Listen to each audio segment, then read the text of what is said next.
Phaedra Nelly. Okay, sorry, I wasn't sure if you were ready. Hello and good evening. I first want to say thank you to the Carroll County School System for the communications they sent out after the horrific tragedy that happened in Texas a few weeks ago. Thank you so much for working with the Carroll County Sheriff's Department and making sure that there are officers located at all the schools in our county. I hope that this will be the case going forward permanently because there's nothing more precious in this world than our children.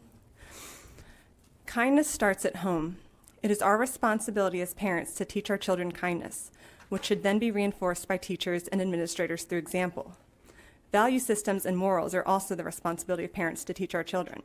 I have stated on more than one occasion that my main issue with the state's proposed new health curriculum is the inappropriate teaching of sexuality to children, along with gender identity theory and transgenderism. Never once have I said you can't feel however you want to feel or be whatever you want to be, but I do not have to participate in someone else's misconception or promote unrealistic thinking.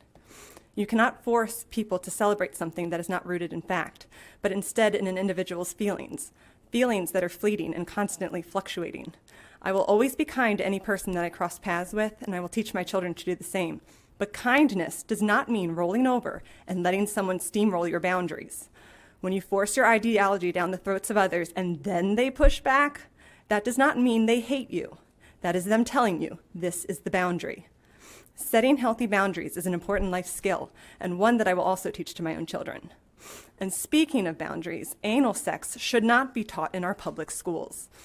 I would like to commend our legal counsel for raising concerns over the new provisions that would include the instruction of anal sex being taught to 12-year-olds.